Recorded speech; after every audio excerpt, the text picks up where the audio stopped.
नमस्कार दोस्तों, मेरा नाम है देवेश और आप देख रहे हैं बिग ब्रो टेक। सबसे पहले तो आपको नए साल की बहुत बहुत शुभकामनाएं। आशा करते हैं कि ये साल हम सबके लिए बहुत ही अच्छा हो। भाई, मैंने पिछली वीडियो में बात की थी एआई सी ट्रायड के बारे में और इस वीडियो में हम बात करेंगे बैलेंस्ड सिक्योरिटी के बारे में। एक बिजनेस को प्रॉपरली रन करने के लिए कस्टमर पॉइंट ऑफ व्यू से अवेलेबिलिटी ही सबसे बड़ा फैक्टर है। एक कस्टमर्स के पॉइंट ऑफ व्यू से अगर आप देखो तो उससे जो भी चीज़ जब चाहिए वो उसे अवेलेबल होनी चाहिए। जैसे कस्टमर कोई ऑनलाइन ट्रांजेक्शन अगर कर रहा है तो उसे वेबसाइट या ऐप बिल्कुल ही अवेलेबल चाहिए। और सपोज कोई कस्टमर अगर किसी बैंक की ब्रांच में गया है तो उसे वहाँ भी सारी सर्विसेज अवेलेबल चाहिए होती है, ना कि नो कनेक्टिविटी और सर्वर डाउन का बोर्ड। अक्सर ऐसा होता है कि एक ही ऑर्गेनाइजेशन में काम करने वाले डिफरेंट डिफरेंट लोगों की प्रायोरिटी बिल्कुल अलग अलग होती है। जैसे कि मार्केटिंग और ऑपरेशंस टीम्स की प्रायोरिटी होती है कि बिजनेस की सारी सर्विसेज हमेशा अवेलेबल होनी चाहिए ताकि वो कस्टमर्स को प्रॉपरली सर्विस दे सके। वहीं दूसरी ओर सिक्योरिटी टीम का प्राइम फोकस होता है कॉन्फिडेंशियलिटी को इंश्योर करना, और कॉन्फिडेंशियलिटी को इंश्योर करने के चक्कर में अक्सर अवेलेबिलिटी कॉम्प्रोमाइज हो जाती है।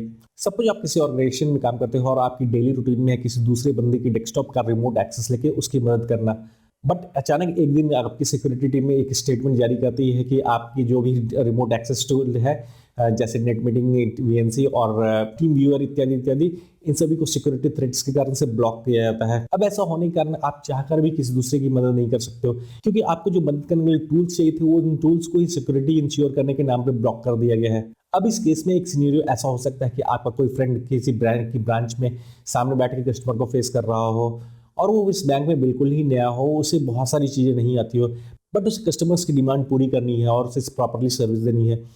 अब कोई कस्टमर आता है और उसे अपनी डिपॉजिट बनवानी है और उस डिपॉजिट के अगेंस्ट में उसे बिजनेस गारंटी चाहिए होती है, ताकि उस गारंटी का यूज कर करके वो कोई और कॉन्ट्रैक्ट हासिल कर सके और अपने बिजनेस में प्रोग्रेस कर सके। बट चूंकि आपका जो फ्रेंड बैंक की ब्रांच में बैठा है उसे ये सारी चीज़ें नहीं आती है, वो आपको फ़ोन करके आपसे मदद मांगता है कि मेरा रिमोट डेस्कटॉप लेकर के मेरी मदद कर दो। बट चूंकि ये टूल्स अब ब्लॉक हो चुके हैं, आपकी सिक्योरिटी टीम ने इन टूल्स को ब्लॉक कर दिया है, तो इस कारण से आप उस बंदे की मदद करने के लिए अवेलेबल नहीं हो पाते हो। इन टर्म क्या होता है कि कस्टमर को सर्विसेज अवेलेबल नहीं हो पाती है और उसका अपने बिजनेस में नुकसान होता रहता है। तो भाई, इस सिनेरियो में क्या हुआ कि सिक्योरिटी बीफ अप करने के चक्कर में ऑर्गेनाइजेशन ने एक बिजनेस अपॉर्चुनिटी लूज कर दी।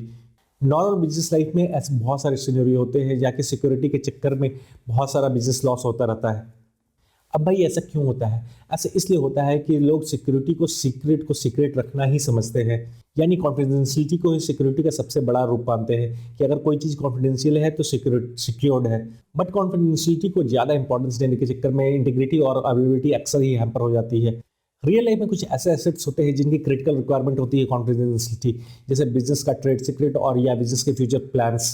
कुछ चीज़ें ऐसी होती है जिसके लिए इंटीग्रिटी ही मोस्ट इंपॉर्टेंट है, जैसे बिजनेस स्किल, फाइनेंशियल ट्रांजेक्शंस। और कुछ चीज़ें ऐसी हैं जिसके लिए एबिलिटी ही मेन रिक्वायरमेंट है, जैसे ई कॉमर्स वेबसाइट या ऐप का अवेलेबल होना या फिर बैंकिंग सर्विसेज का अवेलेबल होना। बहुत सारे लोग एआईसी ट्राइड के कॉन्सेप्ट को तो समझते हैं, बट इसके प्रॉपर इम्प्लीमेंटेशन के ऊपर उतना ध्यान नहीं देते। बट भाई, बिजनेस की क्या नीड होती है? बिजनेस की नीड होती है बैलेंस्ड सिक्योरिटी। बिजनेस का गोल होता है कस्टमर के लिए हमेशा अवेलेबल होना और उनके लिए वैल्यू क्रिएट करना, वेदर इट इज प्रोडक्ट और सर्विसेज। उनका मेन गोल होता है कस्टमर्स के लिए वैल्यू क्रिएट करना, ताकि इंटर्न वो प्रॉफिट कमा सके। भाई, अवेलेबिलिटी इंश्योर करने के लिए commonly redundant data lines and redundant power lines की बहुत ज़्यादा ज़रूरत होती है, ताकि अगर किसी कारण से एक पावर लाइन या एक डेटा लाइन अगर काम नहीं कर रही हो तो दूसरे पावर और डेटा लाइन से बिजनेस को रन किया जा सके। लोड बैलेंसिंग और सॉफ्टवेयर और डेटा का बैकअप भी बहुत ज़्यादा जरूरी है, ताकि किसी कारण से अगर डेटा अनअवेलेबल हो जाए या करप्ट हो जाए तो उस डेटा को दोबारा रिस्टोर किया जा सके और बिजनेस को चलने में कोई परेशानी ना हो। इंटीग्रिटी को इंश्योर करने के लिए कॉमनली हैशिंग टेक्नोलॉजी का इस्तेमाल करते हैं। इसके अलावा सॉफ्टवेयर डिजिटल साइनिंग का भी काफ़ी इस्तेमाल होता है।